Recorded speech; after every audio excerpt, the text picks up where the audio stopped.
Okay, probability versus likelihood functions. The reason I am raising this comparison is that in deep learning or machine learning, probability is used to find the expected value of visible data or hidden node outputs. And likelihood function is also used to find the maximum likelihood, or sometimes it is used to minimize the loss function as a performance index. Okay, so probability versus likelihood. Think of those concepts. Maybe they are the same, but to be more specific, they are different from each other.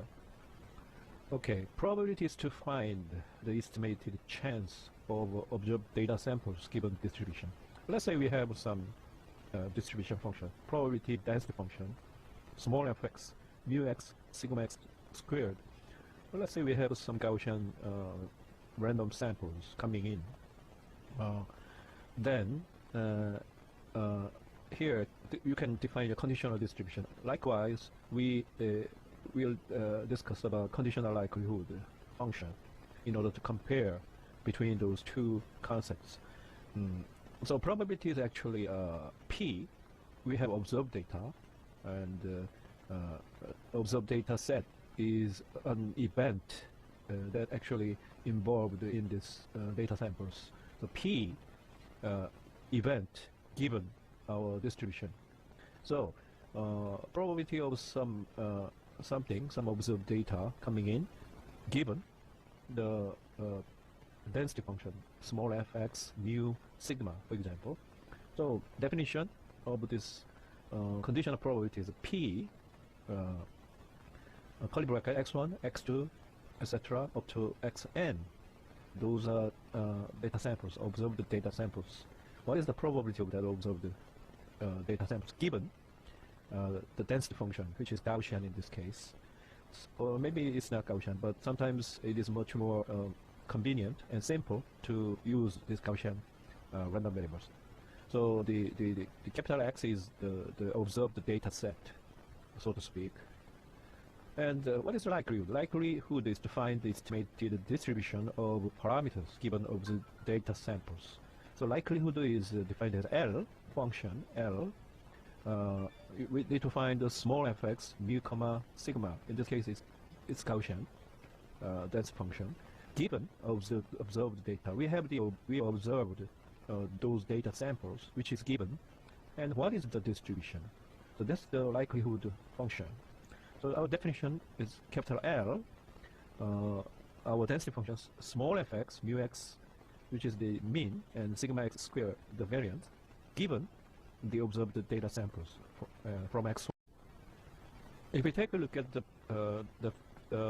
distribution or density function for the concept of probability and the likelihood of functions, then for example, we have a Gaussian distribution, Gaussian density function, and probability is probability event given our distribution function. So small fx, mu x, sigma x squared is the density function, probability density function as shown. So the event A, which is represented by the shaded area, take a look at the red arrow. So this is this area is probability of that event A happening, and that event A is for all x. The x is between x1 and xn. There's a typo error over there. We have equality. And this event A is from x1 to xn. It can be either discrete or continuous, but most of the cases they are discrete event. Likelihood function is a little bit different. We have this L function, and we need to find the distribution function over there, fx, mu x, sigma x squared, given that observed data samples. So our event is from x1 up to xn. Data is coming in, and using those data of that for each x1, x2, xn, up to xn, we have the value over there, the height of that impulse. So from those data and set of n data, we need to derive mu value and sigma value in order to come up with our density function, probability density function. So we have two arrows, two red arrows showing the parameters of Gaussian density function mu and sigma. Therefore, now I can talk about maximum likelihood. What is maximum likelihood? Usually this L function, likelihood function, is kind of form of concave function. So we have the maximum point with parameters.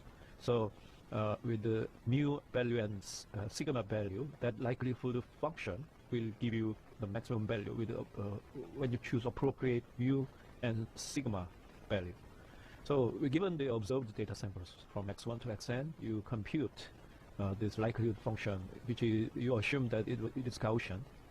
So from x1 to xn, you take the natural log function in order to come up with it. So we usually find the maximum log likelihood function.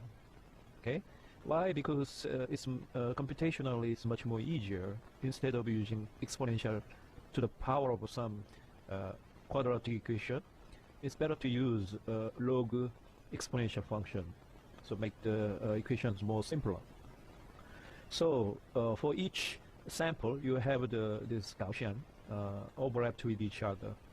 But even though it's exponential to the power of something, it will, by using this natural logarithmic function, taking those logarithm in, log operation will have plus operations, additional operations between those log functions, log likelihood functions. So it will be minus n over 2 log 2 pi minus n log sigma and minus summation I start from 1 to n xi minus mu squared over 2 sigma squared. By the way, assume that for all x1 up to xn, we have the same mean and variance.